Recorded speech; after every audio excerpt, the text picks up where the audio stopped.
పైకి మాట్లాడతారు కానీ పదవిపై ఆశ ఏ రాజకీయ నాయకుడికి ఉండదు చెప్పండి. సో అందరిలాగే ఆయన కూడా అందుకే పైన హ్యాపీగా కనిపిస్తున్నా లోపల లగిరిపోతున్నారంట. పీసీసీ విషయంలో పీకల దాకా ఆశ పెట్టుకొని ఇప్పుడు ఆశాభంగం కావడంతో అలకపాన్పు ఎక్కినట్టు ప్రచారం జరుగుతోంది. ఇందుకీ ఎవరా నాయకుడు?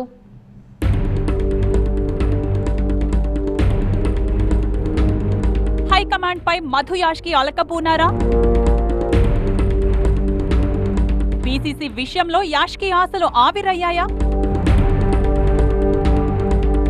రేసులో ఉన్న ఆయన పేరు ఎందుకు మిస్ అయింది? మాజీ ఎంపీ వలస కామెంట్స్ వెనుక ఆంతర్యమేంటి?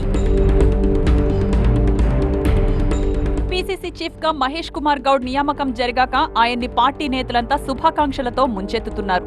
మరో బీసీ నేత, పార్టీ సీనియర్ నాయకుడు మధు యాష్కి సైతం కొత్త బాస్ కు ఆల్ ది బెస్ట్ చెప్పిన వారిలో ఉన్నారు. కానీ అదంతా పైకేనని తెలుస్తోంది.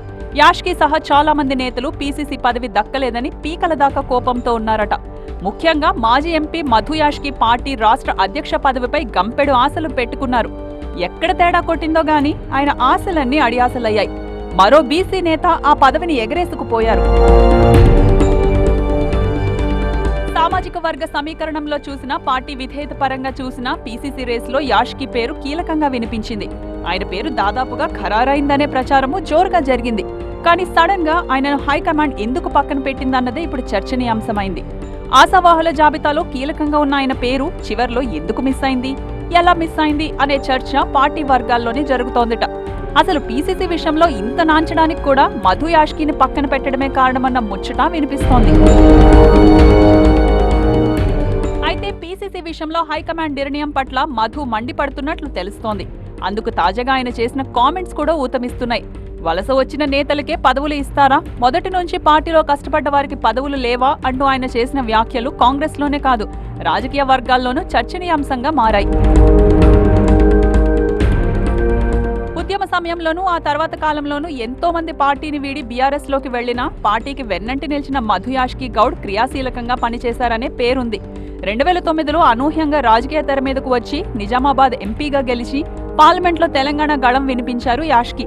తెలంగాణ ఏర్పడ్డాక కూడా అటు కేంద్రంలో బీజేపీపై, ఇటు రాష్ట్రంలో బీఆర్ఎస్ పై పార్టీ తరపున పోరాటం చేశారు. అయితే బీసీ నాయకుడిగా ఈ దఫా ఖచ్చితంగా పీసీసీ అధ్యక్ష పదవి యాష్కి గౌడ్ కు ఖాయమన్న ప్రచారం ఇంటా బయట జరిగింది. ఇటీవల పీసీసీ చీఫ్ గా రేవంత్ పదవీకాలం ముగియడంతో రంగంలోకి దిగిన హైకమాండ్ సామాజిక సమీకరణాలను బేరీజు వేసుకుని నిర్ణయం తీసుకుంది. సీఎంగా రెడ్డి వర్గం నేత ఉన్నారు కాబట్టి పీసీసీ అధ్యక్షుడిగా బీసీకి అవకాశం ఇవ్వాలని నిర్ణయించింది. ఆ లెక్కన యాష్కి ఆ పదవి దక్కుతుందనుకున్నా మహేష్ కుమార్ గౌడ్ వైపు మొగ్గు చూపింది హైకమాండ్. దీంతో మధు యాష్కి అలకపాన్పు ఎక్కినట్లు తెలుస్తోంది. మొదటి నుండి కష్టపడ్డ తమకు ఎందుకు అవకాశం ఇవ్వట్లేదని పార్టీ పెద్దలను ప్రశ్నిస్తున్నారట యాష్కి. ఇతర పార్టీల నుంచి ఎన్ని ఆఫర్లు వచ్చినా నమ్మిన సిద్ధాంతానికి కట్టుబడి పార్టీ కోసం పనిచేస్తే ఇప్పుడిలా పక్కన పెట్టారంటూ ఆవేదన వ్యక్తం చేస్తున్నారట.